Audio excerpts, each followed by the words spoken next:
Digital युग, a daily local news channel of Bharuch. जी madam Udhna police સ્ટેશનમાં એક સાયબર ફ્રોડનો ગુનો દાખલ થયેલો હતો, જેમાં અમારી પાસે એક ઇન્ફોર્મેશન હતી કે એક વ્યક્તિ છે એ પોતાની પાસે અત્યારે બેંકની ચેકબુક, પાસબુક, પોતાના બેંકના ડિટેલ્સ અને એક મેમોરેન્ડમ એટલે કે પાર્ટનરશિપની ડીડ લઈ અને જઈ રહ્યો છે. અને આ જે બેંકના ખાતા છે એ પોતે સાયબર ફ્રોડમાં યુઝ કરે છે. અને સાયબર ફ્રોડમાં જે રીતે અત્યારે આપણે જોઈ રહ્યા છીએ કે ડિજિટલ અરેસ્ટ કરવું અથવા તો ગેમિંગના નામે જે ફ્રોડ કરી અને પૈસા લે છે, એ પૈસા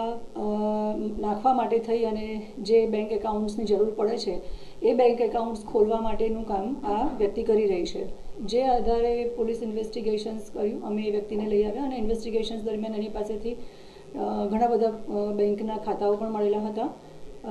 એની જે મેઇન આરોપી છે જે અમે અટક કરેલા છે, અગાઉ 25 જેટલા આરોપી અટક કરેલા છે, જેમાં એક કિરાત જાદવાણી કરીને પણ છે.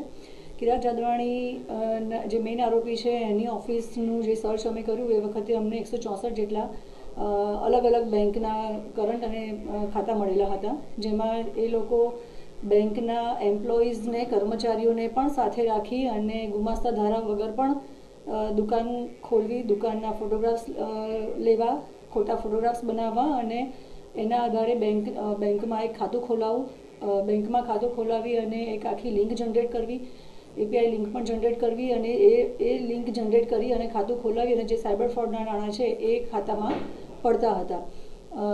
જે વખતે જે આ ખોટી રીતે દુકાનની ઓળખ ઊભી કરવી, ખોટા ડોક્યુમેન્ટ્સ બનાવવા, એના માટેના પણ જે સાથ સહકાર આપેલા હતા એ આરોપીને પણ અમે અગાઉ અટક કરેલા છે. બેંકના 8 કર્મચારીઓને પણ અમે અટક કર્યા છે, કારણ કે બેંકની કર્મચારીની સંડોવણી વગર આ સાયબર ફ્રોડના નાણાં એ ખાતામાં પડે એ શક્ય જ નહોતું. આખી લિંક એસ્ટાબ્લિશ થઈ અને જે બેંકના ખાતા ધારકો છે, જે વ્યક્તિ પોતે એક ખાતું જે પોતે જાણે છે કે મારું ખાતું ખોલાવ્યા પછી મારે કિરાત જાદવાણીને આ ખાતું વેચવાનું છે, જેના બદલામાં મને 50,000 કે 1 લાખ રૂપિયા આપશે, એવું ખાતા ધારક જાણે છે. એ જાણે છે કે આમાં કોઈ ઇલીગલ ફ્રોડના નાણાં પડવાના છે, છતાં પણ એ 50,000 અથવા 1 લાખ રૂપિયાની લાલચમાં આવી અને પોતે પોતાનું ખાતું કિરાત જાદવાણીને વેચતા હતા. એવા તમામ ખાતા ધારકોને પણ અમે પોલીસે અગાઉ અટક કરેલા છે. એ ઇન્વેસ્ટિગેશન્સની લાઈન જ્યારે ચાલુ હતી ત્યારે અમારી પાસે એક એવી ઇન્ફોર્મેશન સ્ટડીના આધારે અને ઇન્વેસ્ટિગેશન્સમાં મળી કે જે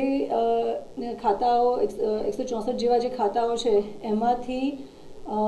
આશરે 8 થી 9 જેટલા ખાતાઓમાંથી 90 લાખ રૂપિયા જેટલા જે રૂપિયા છે એનું ટ્રાન્ઝેક્શન્સ થયું છે. અમિત નામની કોઈ વ્યક્તિ છે અને જેના ખાતામાં આ પૈસા પડેલા છે. જ્યારે અમિતની અમે પૂછપરછ કરી ત્યારે અમિતે કીધું હતું કે આમાં જે આરોપી છે પકડાયેલા અબ્દુલ કાદિર ચામડિયા, જેઓ એની પાસેથી જ અમિત જગદીશચંદ્ર ચોકસીના એના અને એના પિતાના ખાતામાં આ 90 લાખ રૂપિયા ગયેલા હતા. જેમાં અમે અમિત જગદીશચંદ્ર ચોકસીની પણ ધરપકડ કરી છે અને જે આરોપી છે અબ્દુલ કાદિર ચામડિયા કે જેણે 90 લાખ રૂપિયાનું મ્યુલ એકાઉન્ટ્સમાંથી ટ્રાન્ઝેક્શન્સ અમિત જગદીશચંદ્ર ચોકસી અને એના પિતાના ખાતામાં કર્યું છે, એ બંનેને અમે અટક કર્યા છે. આની જ્યારે અમે ઇન્ફોર્મેશન લેતા અને ઇન્વેસ્ટિગેશન્સ કરતા હતા ત્યારે આરોપી જે અબ્દુલ કાદિર ચામડિયા છે એણે બીજા એક હવાલાથી પણ યુએસડીટી ટ્રાન્સફર કરેલા છે, જેનું નામ છે ચિરાગભાઈ ઉર્ફે ચાર્લી નાગજીભાઈ સુતરિયા. એના ત્યાં કામ કરતા પ્રવીણભાઈ લક્ષ્મણભાઈ ગઢિયા, જેઓની પણ અમે અટક કરેલ છે અને યુએસડીટીમાં એ લોકો ત્યાં આ જે પૈસા મ્યુલ એકાઉન્ટ્સમાંથી સાયબર ફ્રોડના આવતા હતા એનું એ લોકો યુએસડીટીમાં કન્વર્ટ કરતા હતા. આ રીતે અમે અત્યારે પોલીસને 164 જેટલા બેંકના જે એકાઉન્ટ્સ છે અને એમાંથી 25 આરોપીની જે અમે અગાઉ અટક કરેલી હતી, જેમાં બેંકના ખાતા ધારક ઉપરાંત જે લોકો બેંકના કર્મચારી છે એ, જેમણે આખું આ કોન્સ્પિરન્સી રચી છે એ, અને જે પૈસા આવ્યા બેંકના મ્યુલ એકાઉન્ટ્સમાં પૈસા આવ્યા પછી એ પૈસાને ટ્રાન્સફર કરી અને યુએસડીટીમાં જે ટ્રાન્સફર કરવાની આખી એક લાઈન છે, જેમાં અબ્દુલ કાદિર ચામડિયા, અમિત જગદીશચંદ્ર ચોકસી અને ચિરાગ ઉર્ફે ચાર્લી નાગજીભાઈ સુતરિયા અને પ્રવીણભાઈ લક્ષ્મણભાઈ ગઢિયા નાઓની અમે અટક કરેલ છે.